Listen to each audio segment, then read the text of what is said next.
Ambassador Park Hyun-woo sat quietly in a huge crystal room where the most powerful beings in the galaxy made their decisions. The council chamber was bigger than any building he had ever seen on Earth. Strange lights move across the walls like living things, and the air itself seemed to hum with alien technology. 3 alien species ruled the galaxy, and today they wanted to end humanity's future. The first to speak was Veltar from the Zephyrians. His body looked like it was made of blue glass that you could see through. When he talked, his words appeared directly inside people's minds instead of using sound. This always made humans feel sick, but Hyun-woo had learned to hide his discomfort. The council has made a final decision about humanity, Veltar said, his mental voice cold and proud. Your species expands too fast. You take planets that other species might want. You build colonies without asking permission. This must stop now. Hyun-woo wrote notes on his small computer tablet, but said nothing. Around the room, dozens of alien observers watched and waited. Some had tentacles instead of arms. Others looked like walking trees made of metal. A few were just floating balls of light that somehow had intelligence. The second speaker was much worse to look at. The collective was not just one being, but thousands of small creatures joined together in a writhing mass inside a walking machine. When it spoke, the voice came from speakers built into its suit, but you could hear the chittering and buzzing of all the little creatures underneath. Human minds are too violent, the collective announced. We have studied your thoughts. You think of war and conquest. You dream of spreading across the stars like a disease. The galaxy needs peace, not human chaos. You will accept our guidance or face the consequences. Still, Hyun-woo remained silent. He had been Earth's ambassador for 3 years now. He had learned that aliens loved to talk and make grand speeches. They thought humans were like children who would be frightened by big words and threats. The third speaker was the worst of all. Mordeth the Ethereal was older than human civilization. His species had been traveling between stars when humans were still learning to make fire. He wore robes that seemed to eat light, making him look like a walking shadow. When he moved, reality itself seemed to bend around him. Your species has exactly 30 days, Mordeth said, his voice like winter wind through dead leaves. You will abandon 47 colony worlds. You will allow council supervisors to control your remaining planets. You will limit your population growth and submit all new technology for our approval before using it. These terms are not negotiable. The room fell completely silent. Every alien in the chamber expected the human to beg, cry, or get angry. That's what other species did when the council delivered ultimatums. Some had even offered to sacrifice half their population if the council would show mercy. Instead, Hyun-woo calmly closed his tablet and stood up. He straightened his simple black suit and picked up his briefcase. His movements were slow and deliberate, like he was getting ready to leave a boring business meeting instead of receiving a death sentence for his entire species.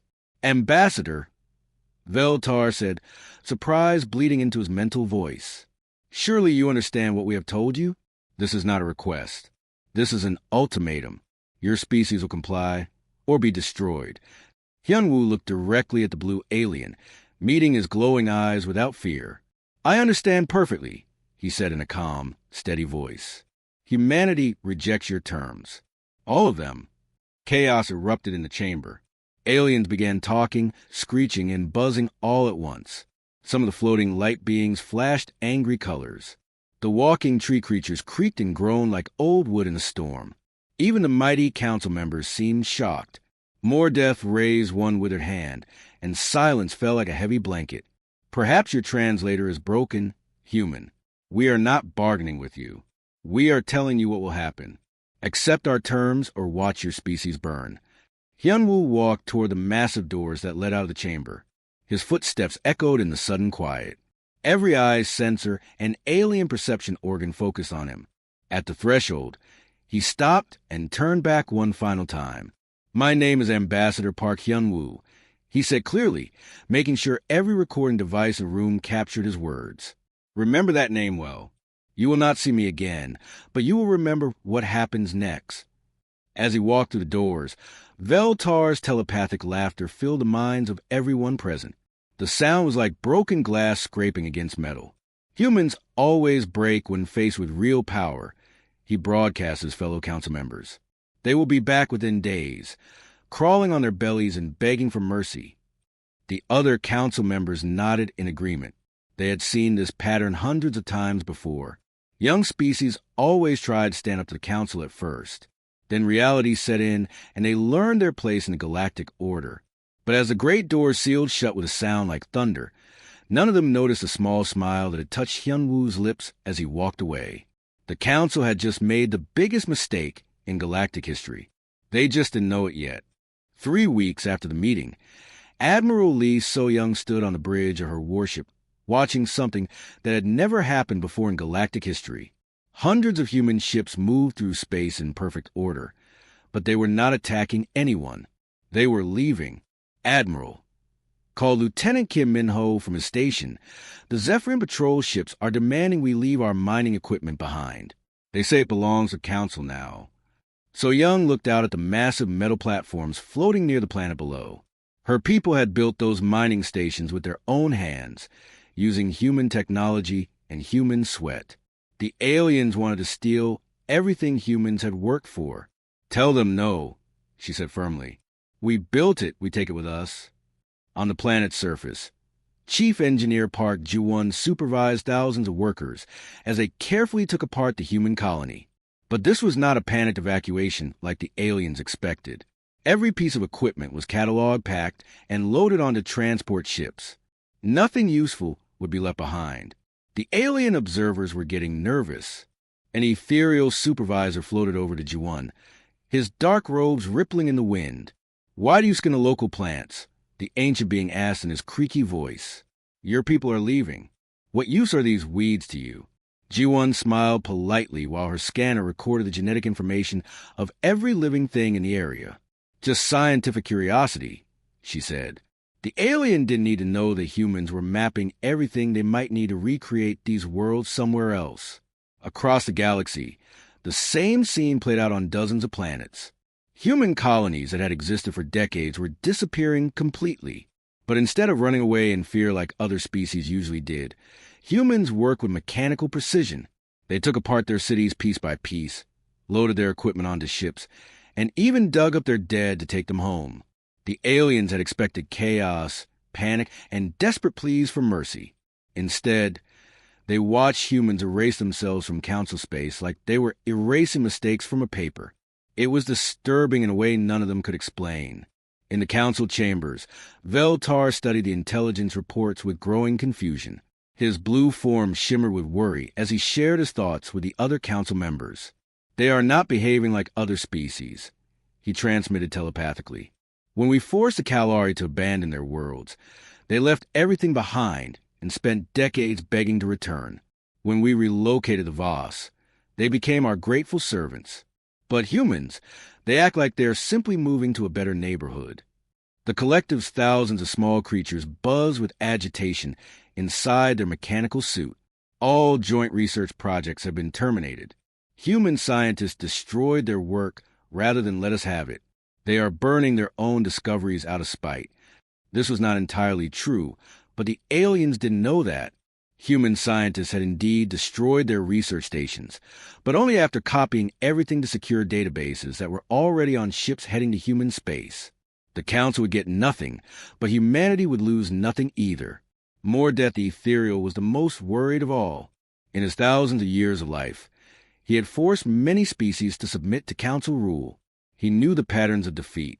Species either fought desperately until they were crushed, or they submitted quickly and spent generations trying to earn back the Council's favor. Humans were doing neither. They were leaving with the calm efficiency of people who had somewhere better to go. Perhaps we underestimated their pride, Mordeth said to his fellow council members.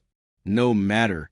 Once they realize how small and weak they are without our protection, they will return begging for our mercy. But deep in his ancient mind, doubt was growing like a cancer. He had seen proud species before. Pride made them fight harder or beg louder. It didn't make them pack up their entire civilization and walk away like they were going on vacation. Captain Osu-bin piloted her scout ship along the edge of human territory, watching the incredible migration taking place. Ships filled with entire cities worth of people and equipment streamed past their position, all heading deeper into unexplored space. Children pressed their faces to the windows of passenger ships, looking back at the worlds they were leaving behind. But they didn't look sad or frightened. They looked excited. Subin had grown up hearing stories about humanity's ancestors who had left everything behind to cross dangerous oceans and find new lands. Those ancient humans had been willing to risk death for the chance of a better life. Looking at the ships around her, Subin realized that Spirit had never died. The last human ship left Council space exactly 29 days after the ultimatum. Behind them, they left empty cities, clean facilities, and not a single piece of advanced technology for the aliens to study or steal. The Council members celebrated their victory, certain that humanity would soon realize their mistake and come crawling back. They had no idea that they had just freed humanity from the only thing that had been holding them back, the need to be polite to aliens who saw them as children. In the vast emptiness between the stars, humanity was about to show the galaxy what humans could really accomplish when no one was telling them what they couldn't do. The aliens had wanted to put humanity in a cage. Instead, they had opened the door to a much larger world. 2 years passed without a single word from humanity. Dr. Yoon Hae-jin stared at the blank screens in the Council's Intelligence Center, her frustration growing stronger each day. As the galaxy's top expert on human behavior, she had been given one simple job: figure out what the humans were doing. The problem was that humans seemed to have vanished completely. "Still nothing?" asked Director Zetel, his bug-like face clicking with annoyance. "Complete silence," Hae-jin confirmed, tapping her fingers on the desk. Every human world beyond Council space has gone dark. No radio signals, no trade messages, no scientific reports. It's like they all died at the same time. But Hae-jin knew they weren't dead. Long-range sensors occasionally detected human ships moving in the deep space between stars, but they ignored all attempts at communication. Whatever humanity was doing out there, they wanted absolute privacy. In the medical district of the Council's capital world, Chief Physician Kong Tae-ho faced a crisis that got worse every day. For years, human doctors had shared their medical discoveries freely with other species.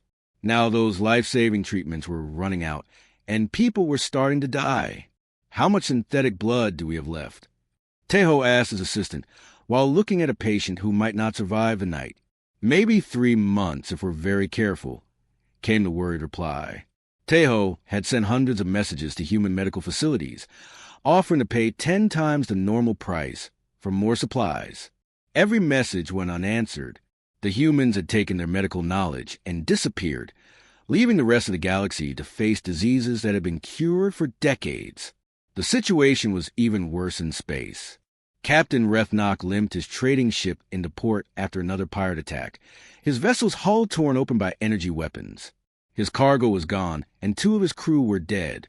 "Where are the human patrol fleets?" he shouted at the Port Authority. The Terran Guard used to keep these space lanes safe. The official could only shake his head helplessly. They left when all the other humans left.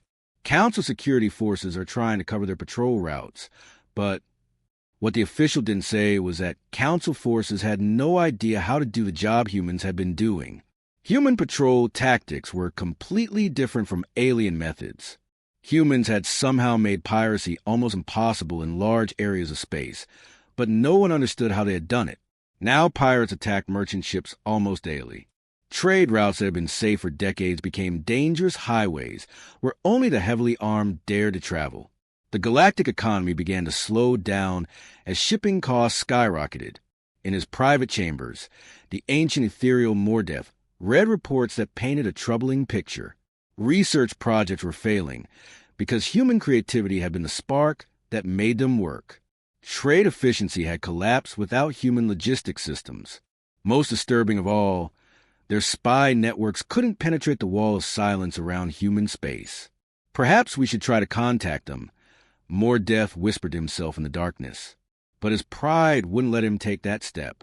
The Council had given humanity an ultimatum. If they reached out now, it would look like weakness.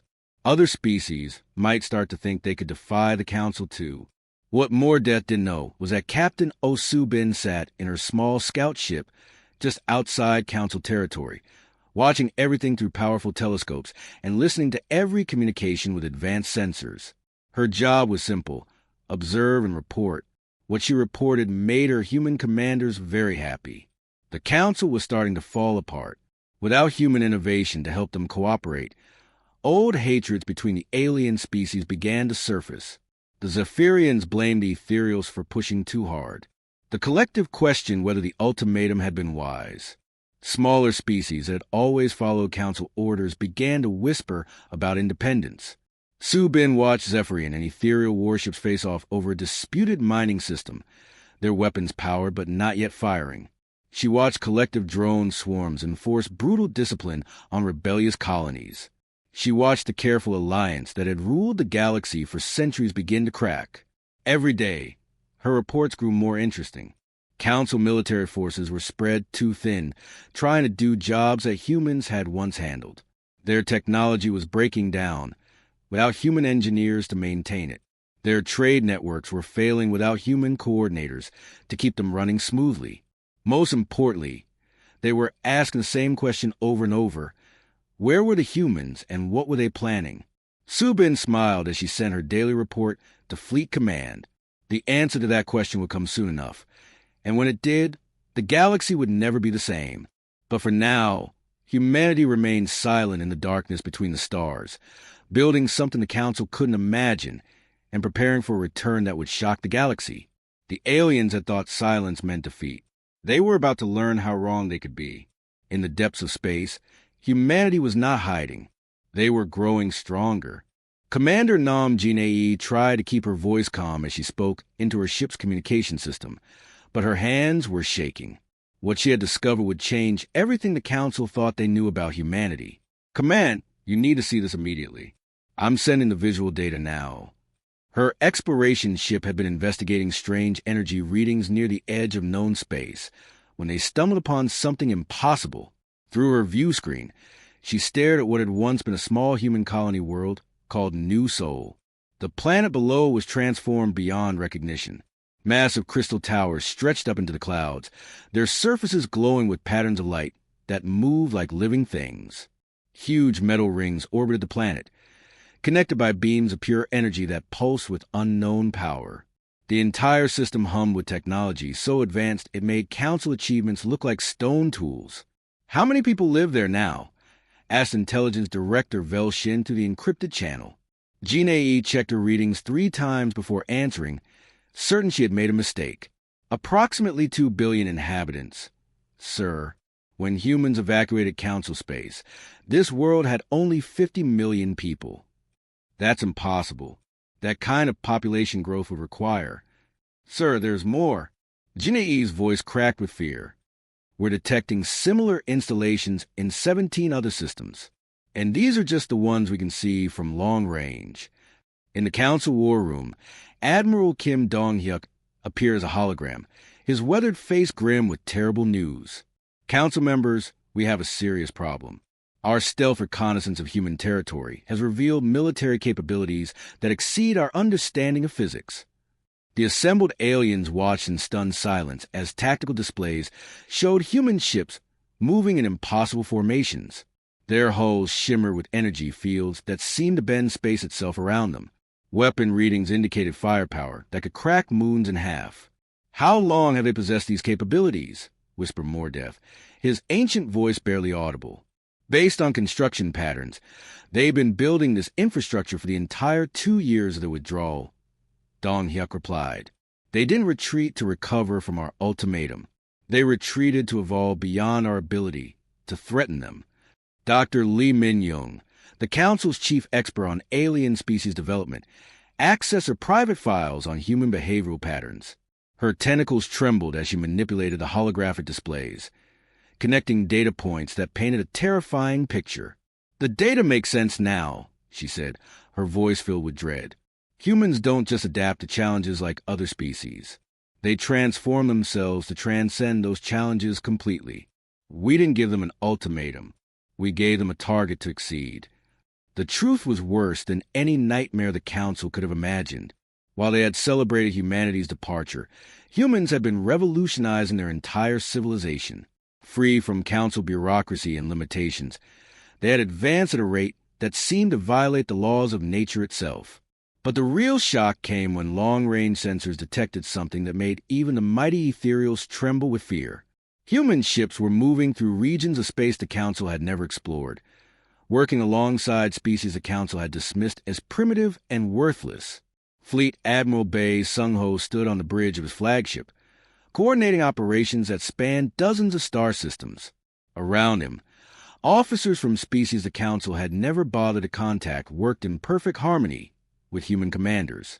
"Sir," reported Lieutenant Shin Yoon from the communication station, "the Council has discovered new Sol. Should we increase security around our core worlds?" Sung-ho smiled coldly as he looked at the tactical display, showing Council scout ships desperately trying to gather intelligence about human capabilities. "No, let them see. Let them understand exactly what they unleashed when they tried to cage us." The revelation struck the Council like a physical blow. Humanity had not spent 2 years hiding in shame and isolation. They had spent 2 years building an entirely new model of galactic civilization, one based on cooperation and mutual growth rather than domination and fear. Worse yet, they had succeeded in ways that made the Council's greatest achievements look pathetic. While the Council maintained power through threats and intimidation, humans had created something unprecedented, a confederation where different species actually wanted to work together. Intercepted communications revealed fragments of human plans that chilled the Council to their cores. Humans hadn't just been advancing their technology. They had been studying every weakness in Council power, every flaw in their systems, every species they had oppressed or ignored. "They're not planning to hide from us," Veltar transmitted in growing panic to his fellow Council members. "They're planning to replace us." And the most terrifying part was that they had the power to do it. Every species the Council had dismissed as unworthy, every colony they had exploited, every world they had ignored was now part of something larger and stronger than the Council itself. The humans were coming back, but not as the defeated supplicants the Council expected. They were returning as the leaders of a new galactic order that had no place for the old ways of domination and control. In trying to crush humanity's expansion, the Council had forced them to transcend the very concept of expansion. They had created their own replacement, and that replacement was already more powerful than they were. The attack came like lightning from a clear sky. Defense Coordinator Han Soare watched in horror as explosions bloomed across the Council's most important trade world. The attackers used weapons that were clearly human-made, but the ships bore no identification marks. Within 6 hours, 3 more Council worlds were burning, their mighty defenses crumbling like paper before technology they had never seen. "How is this possible?" demanded Mordeth, his ancient composure finally breaking. "Humans are pacifists. They've been silent for years." Admiral Park Ju-hyung stood before the emergency council session, his face carved from stone. "Because they're not human ships, Elder. The weapons are human-made, but they're being used by species we've oppressed for centuries. We didn't just lose humanity. We armed every enemy we ever made." The revelation hit the Council like a physical blow to the chest. While they had celebrated humanity's withdrawal, humans had been quietly building alliances with every species the Council had dismissed as worthless. The mining collectives they had exploited, the nomadic fleets they had ignored, the primitive worlds they had scorned, all now wielded human technology and fought with human tactics. "They played us like children." Veltar's telepathic scream echoed through every sensitive mind in the chamber. The withdrawal, the silence, it was all planned from the beginning. On the bridge of the flagship New Harmony, Fleet Admiral Choi Minwoo reviewed the final preparations for humanity's return to Council space. Around him, officers from dozens of different species worked together with an efficiency that would have been impossible under Council rule. Their diversity was a sharp contrast to the rigid hierarchy the Council had maintained for centuries. Admiral, called Communications Chief Yu Hygiene, were receiving surrender requests from 47 Council systems. They're begging for protection from the insurgent attacks. Minwoo nodded grimly. The irony was perfect. The Council had spent centuries convincing the galaxy that only they could provide security and stability. Now their former subjects were asking humanity for protection the Council could no longer provide. Grant their requests, he ordered. But make it clear that our protection comes with conditions. No more exploitation. No more treating other species as servants. True equality, or they get no help from us. The great doors of the Council chamber opened for the first time in 3 years to admit a human delegate. Ambassador Ji-hoon walked the length of the massive hall with measured steps, flanked by representatives from dozens of species that had never been allowed in this sacred space before. His presence commanded attention in a way the Council's ancient grandeur never could. Here was someone who represented not conquest, but choice. Not domination, but cooperation. Honor counselors. Ji-hoon began, his voice carrying the quiet authority of someone who no longer needed anyone's permission to exist. I bring greetings from the Independent Systems Alliance and an offer of partnership between equals. Mordeth drew himself up with what remained of his dignity.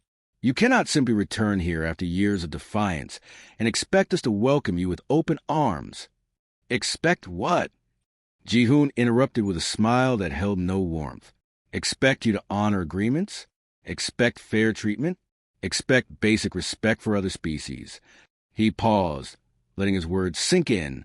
We stopped expecting those things the day you tried to put us in chains. Director Kim Un-soo of the Human Diplomatic Corps transmitted data packets to each council member simultaneously. The information hit their systems like a tsunami of impossible facts and figures. These documents contain our terms for galactic cooperation, she announced calmly. Equal representation for all species, mutual defense agreements, shared technological advancement, and an end to the exploitation of weaker worlds. In return, we offer stability, protection, and membership in something greater than any of U.S. could achieve alone. The council members reviewed the terms in shocked silence. They weren't being conquered or destroyed. They were being offered the chance to join something that had already grown beyond their ability to control or understand. The Independent Systems Alliance encompassed hundreds of species and thousands of worlds. It had achieved in 2 years what the Council had failed to accomplish in centuries, a truly stable galactic civilization, where different species actually wanted to work together. You're replacing us, Veltar whispered, the full truth finally penetrating his arrogant mind. No, Ji-hoon corrected gently. We're offering you the chance to join the future. The galaxy has evolved beyond the need for rulers and subjects. We're building a community where every species has value and every world has a voice. Elder Mordeth felt the weight of his thousands of years pressing down upon him like a mountain. All his ancient wisdom, all his accumulated power, had become meaningless in the face of this new reality. And if we refuse your generous offer, he asked, his voice hollow with defeat. Ji-hoon's expression didn't change, but somehow his presence seemed to fill the entire chamber. Then you become irrelevant. The Alliance will continue to grow, trade, explore, and protect its members. The galaxy will move forward with or without you. As the human delegation departed, leaving behind terms that would reshape galactic civilization forever, the Council faced the ultimate irony. In trying to limit humanity's growth, they had forced humans to grow beyond all limitations. They hadn't just lost control of the galaxy. They had become spectators to its transformation. 3 months later, the Galactic Council voted to dissolve itself and petition for membership in the Independent Systems Alliance. The age of imposed order had ended. The age of chosen cooperation had begun.